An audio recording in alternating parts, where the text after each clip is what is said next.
Shalom Bapak Ibu. Seperti biasa mari beri salam kanan kiri muka belakang. Katakan damai sejahtera bagimu. Untuk berbagi sukacita di hari Minggu, hari Tuhan ini. Kita memasuki Minggu Trinitas setelah Minggu Pentakosta kemarin. Hari Pentakosta kemarin. Bapak Ibu kekasih dalam Tuhan, saya mulai dengan memperkenalkan Amos. Amos itu berarti penanggung beban. Dia lahir di wilayah Yehuda atau selatan, tapi dipanggil Tuhan untuk berkarya di wilayah Israel. Kalau bilang Israel berarti utara, kalau Yehuda berarti selatan. Yang menarik dari Amos adalah pekerjaannya. Dia hanyalah si penggembala domba, dan kata yang dipakai di teks asli itu nopet. Nopet itu memiliki arti yang sama dari bahasa Arab nagat. Kata nagat ini berarti domba khusus di wilayah Arab yang tidak menarik dilihat, tapi ada kekhususannya. Dia punya bulu itu sangat mahal. Saya tidak tahu alasannya, saya cuma baca, oh begitu ya. Jadi tidak menarik domba ini, tetapi bulunya sangat mahal. Amos juga memiliki pekerjaan sampingan,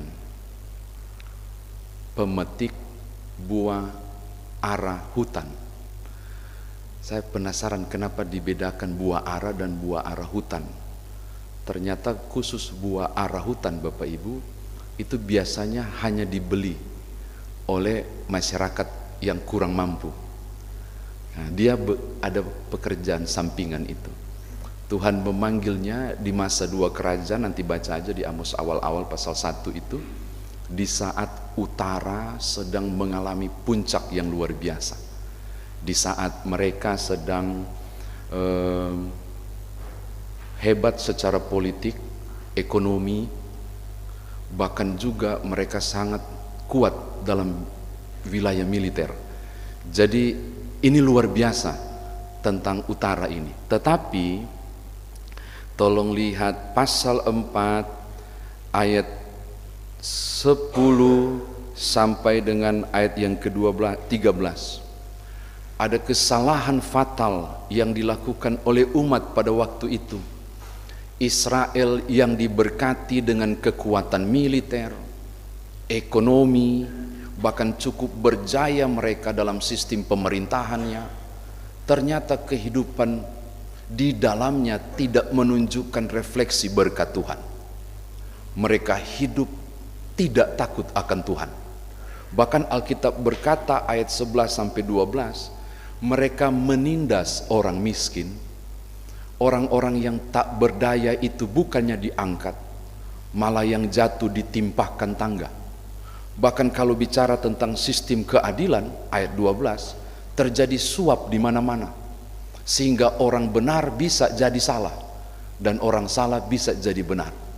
Kondisi ini sangat memprihatinkan. Makanya kemudian muncullah pasal 5 ayat 14. Tadi itu pasal 5 ayat 11 sampai ayat yang ke-13 yang saya rujuk tadi, tentang dosa-dosa mereka.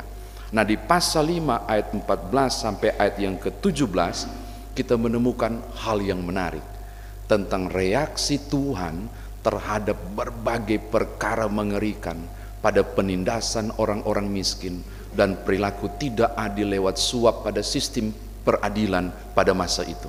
Mari lihat Bapak Ibu ayat 14 sampai ayat yang ke-17. Ada frasa yang menarik. Carilah yang baik dan jangan yang jahat. Tulisan Amos ini mengandung prosa puisi dengan sistem A, B, C, D, C, B, A. Jadi kalau pakai teks asli itu akan terlihat A, B, C, D, C, B, A. Aku lupa itu dalam bahasa Indonesia bagian itu disebut apa ya dalam bentuk-bentuk puisi itu.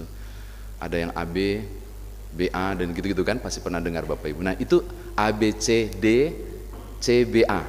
Nah paralelnya yang mana? Paralelnya itu ada di Amos pasal 5 ayat 4 sampai 6. ABC-nya, lalu CBA-nya ada di 14, 15, 16, 17. Sama-sama bicara tentang carilah aku di ayat 4, 5, 6, carilah Tuhan. Dan Tuhan yang maksud dijelaskan pada CBA-nya, yaitu carilah yang baik. Orang yang mau cari Tuhan, dia harus cari yang baik. Dan penekanannya luar biasa adalah janganlah yang jahat. Jadi yang dimaksud dengan yang baik adalah bukan yang jahat. Dan yang dimaksud dari keduanya, yaitu yang baik dan bukan yang jahat, adalah carilah Tuhan. Lalu ketika turun ke bawah, kita dapat penjelasan apa yang dimaksud dengan mencari Tuhan. Kelihatannya di mana? Ketika melakukan keadilan. Saya ulangi ya, jadi ini menarik nih, kalau ABCDCBA itu dia menjelaskan, carilah Tuhan, carilah aku, tolong lihat pasal 5 ayat 4, carilah aku. Lalu penjelasannya ada di ayat 14, carilah yang baik dan jangan yang jahat. Maka mencari Tuhan berarti mencari yang baik. Mencari Tuhan berarti bukan mencari yang jahat. Ini catatan, dan kemudian dampaknya adalah melakukan keadilan. Ini yang pertama. Yang kedua, lebih jauh Bapak Ibu, kita menemukan juga hal yang berbeda. Ketika kemudian Amos menunjuk frasa yang berikut, bencilah yang jahat, cintailah yang baik, dan tegakkanlah keadilan di pintu gerbang. Ini ada frasa kedua yang identik dengan carilah yang baik, jangan yang jahat, bencilah yang jahat, cintailah yang baik. Amos menekankan hal penting tentang cari yang baik sama dengan cari Tuhan. Cari yang baik ini bukan cuma soal perilaku mencari baik, tetapi cari yang baik ini berarti mencintai yang baik. Tolong lihat ayat 15. Bapak Ibu, ini permainan kata yang memang harus diuraikan, bahwa Amos mau bilang begini, ketika ada perintah carilah yang baik, ini bukan perilaku melakukan baik doang, tetapi soal yang baik, soal di hati. Soal yang baik itu udah benar-benar ada di hati. Maka ketika orang tidak melakukan yang jahat, orang tidak mengerjakan yang jahat, bukan soal aku tidak mau kerjakan yang jahat, bukan, karena di hatinya tidak ada tempat untuk yang jahat. Sebab aku membenci yang jahat. Jadi bicara soal baik dan jahat bukan cuma perilaku, tapi sudah berdasar di hati yang sangat kuat, bahwa aku melakukan yang baik karena aku cinta itu baik. Lalu kemudian karena aku melakukan yang tidak baik, sebab yang tidak baik sudah aku benci. Jadi ini persoalan hati. Mau bicara soal mindsetnya harus dibangun, bahwa pokoknya cintaku yang paling utama cuma yang baik. Dan ketika bicara yang jahat, pasti saya bicara soal kebencian pada yang jahat. Ini kan menarik ya. Jadi ketika orang bicara soal kebaikan, tadi bicara soal perilaku Bapak Ibu. Itu bagian kedua. Bagian utama adalah soal prinsip, bahwa yang baik aku cintai dan yang jahat aku benci. Kalau sudah mulai di situ, maka tidak mungkin ada orang yang segan melakukan yang baik, dan tidak mungkin ada orang yang gemar melakukan yang jahat, karena mudah mulai di hatinya tertanam seperti itu. Ini hal yang kedua. Yang ketiga Bapak Ibu, mengapakah hal itu dilakukan dan perlu dikerjakan? Mengerjakan yang baik, lalu kemudian tidak melakukan yang buruk, mencintai yang baik, lalu kemudian membenci yang buruk.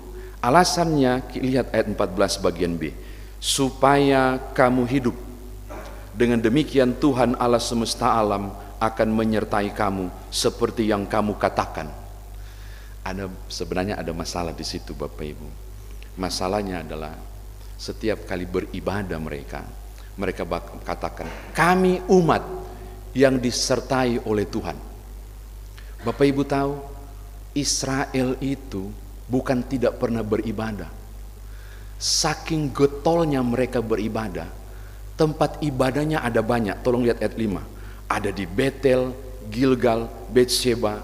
Di berbagai tempat ritual ibadah penyembahan kepada Allah mereka lakukan. Dan dalam liturgi selalu muncul, Tuhan menyertai kami, Tuhan menyertai aku. Makanya muncul, semesta alam akan menyertai kamu sebagaimana yang kamu katakan.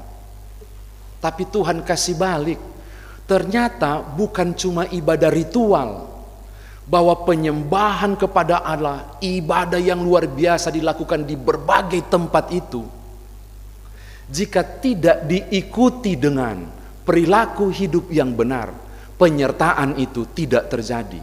Mereka pikir ketika beribadah getol, maka penyertaan Tuhan terjadi. Secara logika benar kan? Kalau kita menyembah Allah luar biasa, kita menyembah Allah dengan tertib, kita melakukan penyembahan yang sungguh-sungguh, maka Tuhan akan hadir. Itu betul. Tapi mereka lupa ketika perilaku hidup tidak benar, maka diri mereka otomatis menjadi najis.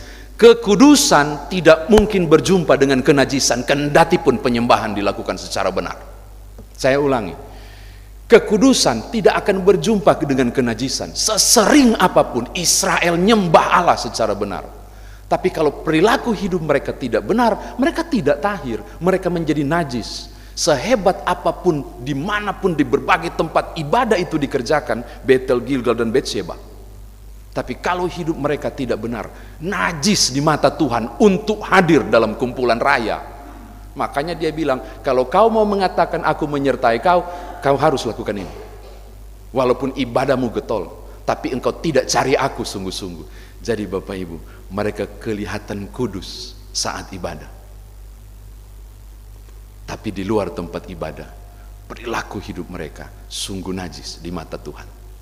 Saya kira demikian firman Tuhan ditafsirkan bagi kita. Nah sekarang bagaimana kita bawa dalam kehidupan beriman kita? Saya ajak Bapak Ibu buka Kejadian pasal 39.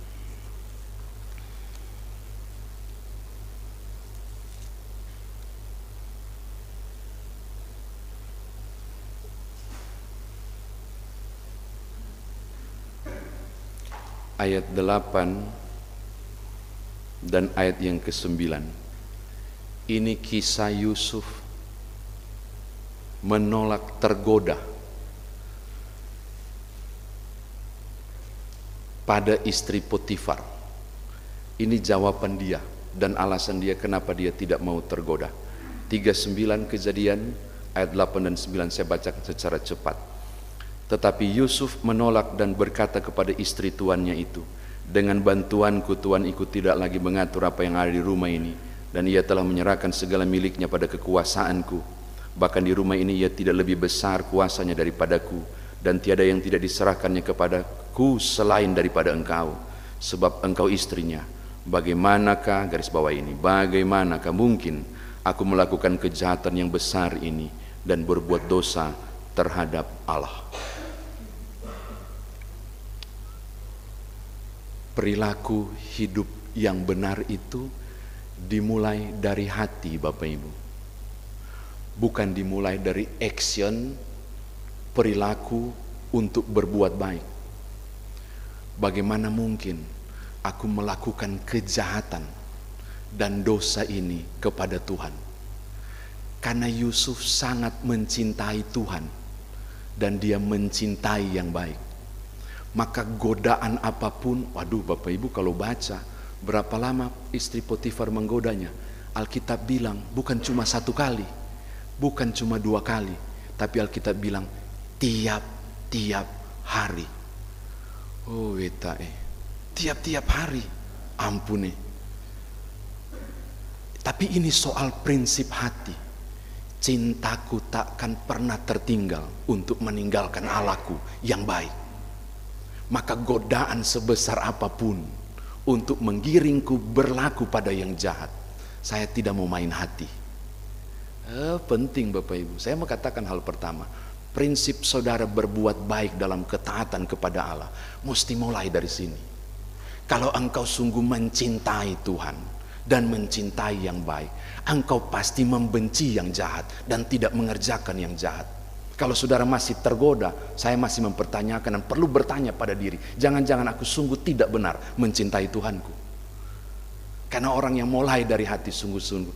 Ada ujian agama, anak SD kelas 6. Pertanyaannya cuma 2. Tulislah apa yang engkau tahu tentang Allah. Lalu tuliskanlah apa yang engkau tahu tentang iblis. Waktu cuma 30 menit menjawab. Semua menulis. Ada anak yang satu, dia semangat sekali menulis tentang Allah bla bla bla bla bla bla bla.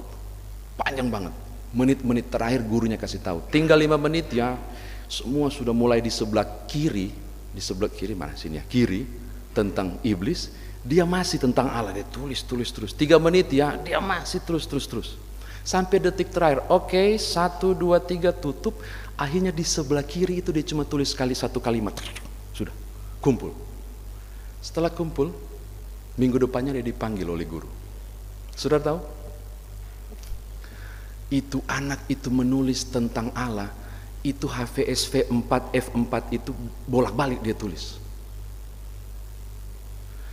Tapi di sebelah kirinya tentang iblis, karena sudah nggak ada waktu, karena sudah habis waktunya, dia cuma tulis begini di sebelah kiri tentang iblis: saya tidak punya waktu untuk iblis. Gurunya tanya, kok bisa kamu hanya tulis begitu?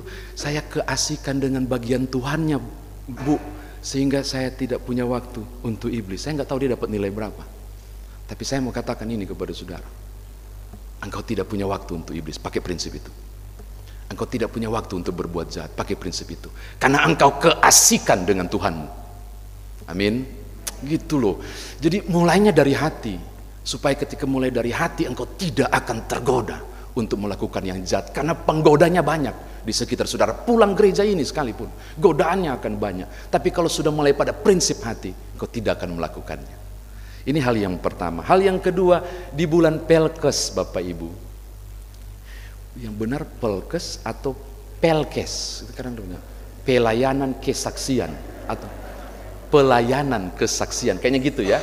Pepet bukan EPP, tapi di tiap-tiap daerah pun E-nya bunyinya beda-beda kan. Kita apapun, Pelkes kah atau Pelkes lah, oke lah. Tapi yang saya mau katakan begini, tata ibadah tadi saudara mungkin pegang, pengantarnya luar biasa tentang bagaimanakah kehidupan ini harus berlaku adil, baik pelayanan di kota besar maupun pelayanan di pos-pos pelayanan dan kesaksian. Kalau hari ini kita bicara berlaku adil itu sama dengan berbuat baik, dan berbuat baik itu sama dengan mencintai Tuhan, maka di bulan Pelkes ini ada titipan firman Tuhan untuk saudara. Tidak bicara finansial Bapak Ibu ya, saya tidak bicara finansial, walaupun nanti hubungannya dengan finansial. Pelayanan itu harus merata di kota besar maupun di pos-pos pelayanan, termasuk berbagai fasilitas pelayanan yang harus digerakkan bersama. Maka gereja Tuhan dimanapun berada, ini saya mau menatap kamera untuk bilang juga di rumah, saudara yang menjangkau firman Tuhan ini, yang ada di kota besar, cintailah yang baik, lakukanlah yang baik, dan parameter keadilannya adalah bagaimana kemudian kita semua bergumul untuk memeratakan pelayanan secara maksimal berkeadilan di wilayah-wilayah luar yang sulit terjangkau. Beberapa pendeta, 1 orang pendeta di pos pelayanan kesaksian melayani lebih dari 2-3 pos. Kalau Bapak Ibu malam kudus sunyi senyap itu mulai di tanggal 24 barangkali, di beberapa teman dulu yang saya dengar, dorang malam kudus sunyi senyap itu di November. Sudah November sampai kemudian mendekati Januari. Kenapa? Karena digilir ibadahnya oleh satu pendeta untuk bisa datang dan ibadah. Saking panjangnya itu ibadah Natal, dan cuma 1 orang yang layani. Itu luar biasa. Gimana sih cara menopangnya di bulan Pelkes ini? Barangkali ketika Bapak Ibu punya SBU, di halaman terakhir Bapak Ibu baca ada pos yang butuhkan A dan B. Ada loh pos Pelkes yang tidak punya SBU. Silakan tengok di halaman terakhir. Barangkali engkau bisa berkeadilan pelayanan, mendonasikan beberapa nilai untuk menopang SBU sampai ke pedalaman misalnya, atau menopang penggajian pendeta melalui menghubungi majelis sinode, whatever, apapun itu, agar pelayanan-pelayanan ini merata dalam keadilan. Tadi terakhir ya, ini terakhir sekali. Tanamkan keadilan dari generasi ke generasi Bapak Ibu. Suap di mana-mana, yang lemah ditindas, yang makin tinggi bebas, yang buruk, yang salah menjadi benar, benar menjadi salah. Tanamkan dari generasi ke generasi. Mencintai Tuhan berarti mengerjakan keadilan. bentuk sederhana sekalipun. Mamanya bawa kue, cuma satu. Anak-anak berebut. Mamanya bilang bagi dua. Mereka pun berebut. Siapa yang kasih pela itu apa ya? Siapa yang kasih belah apa itu? Siapa yang kasih potong itu kue, misalnya. Berebut juga. Akhirnya mamanya bilang begini, dan ini menarik. Siapa yang pegang pisau untuk potong, maka dia tidak boleh mengambil bagian pertama kali. Mamanya bilang, ulangi. Siapa yang ingin potong, ingin bagi, maka dia nggak boleh ambil pertama. Dia langsung diam semua. Kau aja yang potong. Kau aja yang potong. Tapi siapapun. Jadi akhirnya yang potong itu dia hati-hati, dia lihat mana kiri kanan besar. Dan dia harus berusaha benar-benar besarnya sama, kecilnya sama. Pas selesai, baru adiknya ambil. Saya ya. Dan sama. Sederhana. Saya mau katakan, mulai tanamkan dari generasi ke generasi. Agar kita anti